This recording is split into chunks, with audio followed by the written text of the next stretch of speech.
The common table is a gastropub, and so those who don't drink are missing out on half the fun. There are those who have spent most of their life having healthy, loving relationships with their bodies, and then there are people like me, for whom the relationship has always been one that is fraught and antagonistic. I've always tended to think of my body as an unreliable vessel, one that would betray me when I needed it most, and admittedly, I've treated it in a cavalier manner as well, allowing it to run to seed, pumping it full of things it shouldn't contain, and not taking it in at routine service intervals. The body puts up with this sort of abuse well in one's 20s, but after 40 years it demands a little more respect. I don't feel betrayed by it, because I've never expected very much from it. Physical problems. But despite my low expectations, the past few months has been a series of minor but annoying physical problems, not just for myself but for my family and close friends: pneumonia, viral infections, coughs, migraines, and strange lingering fevers. All of this is in addition to my love of sharp objects and my tendency to use them on myself. While slicing onions, I managed to take off a large chunk of my nail and the flesh underneath it. Fortunately, I was making spaghetti sauce, which was red anyway. It doesn't matter how clean your house is, because Metro Manila is a cesspool.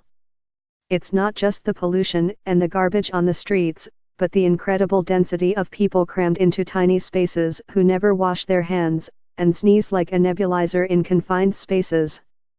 It was my wife who pointed out that most men, and women, simply saunter out of bathrooms and then proceed to double-dip their French fries and such. I speculated that this was because in most public restrooms, you fear your hands will get dirtier if you actually try and wash them with icky taps and no soap, and then there's the dreaded slimy door handle, so you have to wait until someone comes in and then do complex maneuvers with your knees to slip out without touching anything. Basic hygiene. I know this all sounds a bit Howard Hughes, but considering that almost everyone I know has been sick to some degree or other this past month, I feel that we should do what we can to minimize the silly small stuff that can be avoided by basic hygiene, because the big stuff, like cancer and Alzheimer's, are coming whether we like it or not. Well recommended. After an abortive few weeks, I've finally managed to round up some friends to review something new. One restaurant that came well recommended was the Common Table in Salcedo Village. It's in the space that used to be Le Bistro Vert, and perhaps my recollection of the space is a little hazy. Capone's, from another era. In a way it's the perfect Salcedo tucked away restaurant, but restaurateurs are a superstitious lot, and they shy away from a space that has had too many closures and allow it to become a BDO or China bank, which seems to be what almost every space is turning into these days.